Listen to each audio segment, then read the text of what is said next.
I want to talk to you about the Kansas City kicker. I don't know anything about this guy other than I'm a fan of Kansas City. My son, we watch Kansas City. We root for the Kansas City Chiefs. I've seen him, kick, but I don't know anything about him. He's awesome. He is either the best or the second best kicker in the league. That's what my son says. So Harrison Butker is his name. And he was asked at the Benedictine College, what comes to mind when I say Benedictine? Do you have anything comes to mind, Stu? Catholic. Okay, thank you. Catholic. Yes. Benedictine. It's not like, yeah, that's the stuff, when I have itchy skin, my mom used to rub it on my arms. No. Benedictine, a Catholic college. He gives his speech. I want to play cut 1 on SOT sheet 2, please. Kansas City kicker blast Biden in grad speech. Bad policies and poor leadership have negatively impacted major life issues. Things like abortion, IVF, surrogacy, euthanasia, as well as a growing support for degenerate cultural values in media, all stem from the pervasiveness of disorder. Our own nation is led by a man who publicly and proudly proclaims his Catholic faith, but at the same time is delusional enough to make the sign of the cross during a pro-abortion rally. He has been so vocal in his support for the murder of innocent babies that I'm sure to many people, it appears that you can be both Catholic and pro-choice. He is not alone. From the man behind the COVID lockdowns to the people pushing dangerous gender ideologies onto the youth of America, they all have a glaring thing in common. They are Catholic. This is an important reminder that being Catholic alone doesn't cut it. These are the sorts of things we are told in polite society to not bring up. The difficult and unpleasant things. But if we are going to be men and women for this time in history, we need to stop pretending that the Church of Nice is a winning proposition. Amen. We must always speak and act in charity, but never mistake charity for cowardice. It is safe to say that over the past few years, I've gained quite the reputation for speaking my mind. I never envisioned myself nor wanted to have this sort of a platform, but God has given it to me, so I have no other choice but to embrace it and preach more hard truths about accepting your lane and staying in it. The world around us says that we should keep our beliefs to ourselves whenever they go against the tyranny of diversity, equity, and inclusion. We fear speaking truth because now, unfortunately, truth is in the minority. What part of that, if you're a Catholic and a Christian, what part of that is wrong? And listen to what he said. First of all, he's at a Catholic college. He's a Catholic talking about the Catholic religion and theology. They say you have freedom of speech.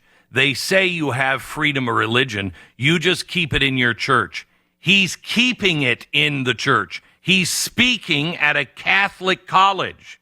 So there's lie number 1 from the left.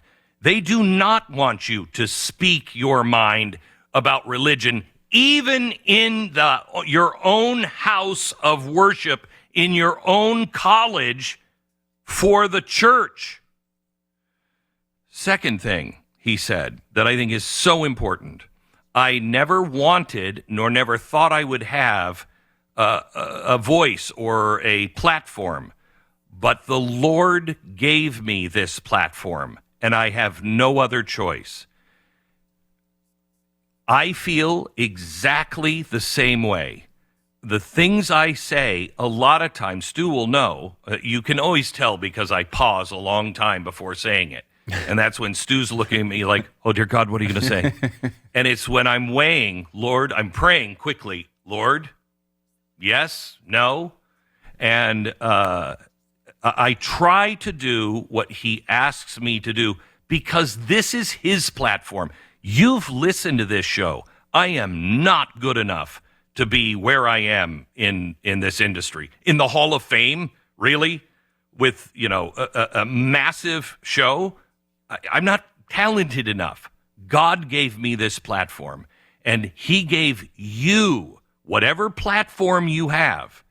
And if you want to be a person that is a person of of righteousness and significance to where you can go home when you die and the Lord will say, thank you.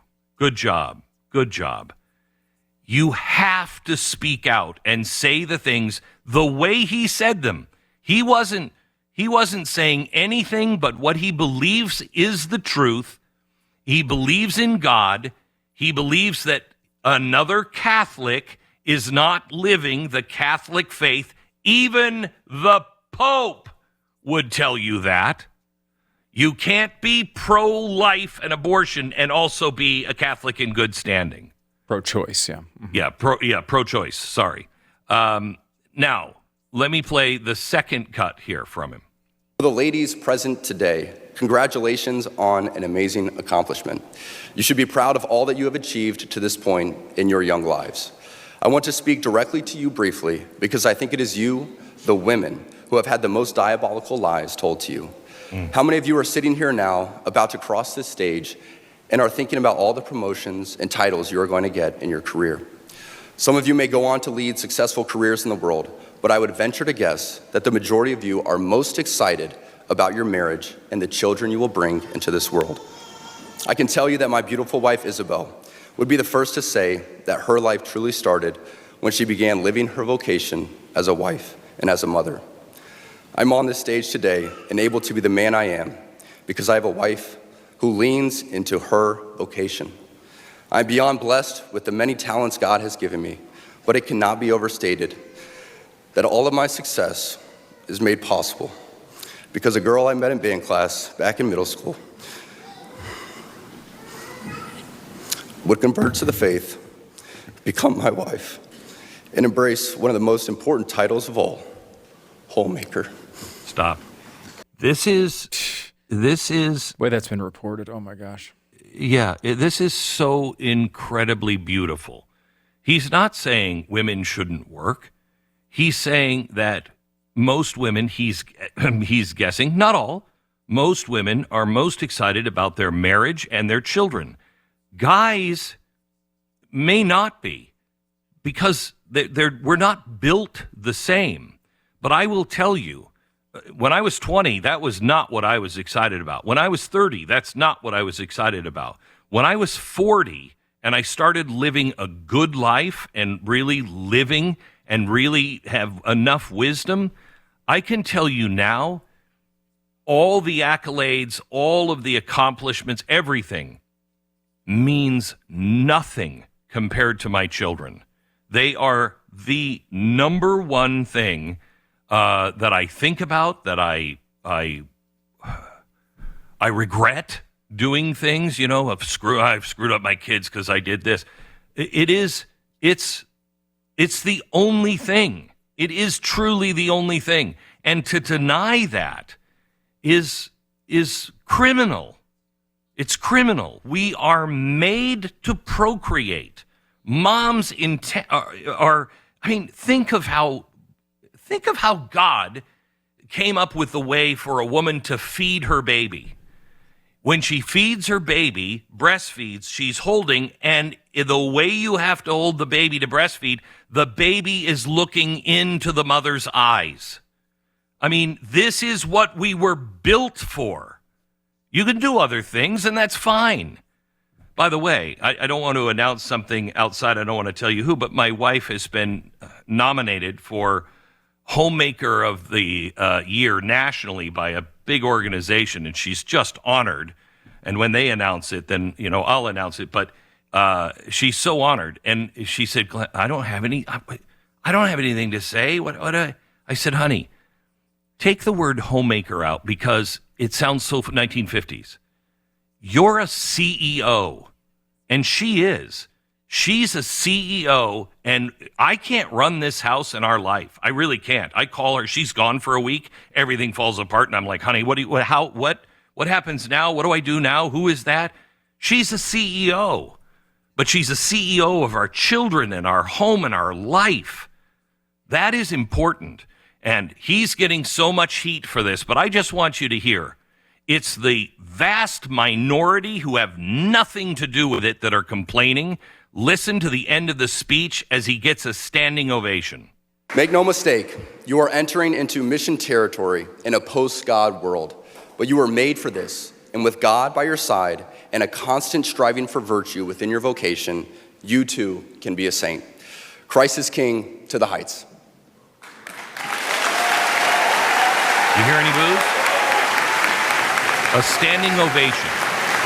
That's Harrison Butker. Listen to that. Kansas City Chiefs kicker. Harrison, I don't even know if you know who I am, but I know who you are. We watch you all the time. I'm not a fan, big fan of sports and football, but I have to tell you, I am a huge fan of you as an individual. Thank you for having the courage, and I know you know this, standing up for what Christ wants you to do and say at these times. You're going to pay a heavy price for it, but you are going to be rewarded on the other side. You're a good man. Thank you for speaking the truth.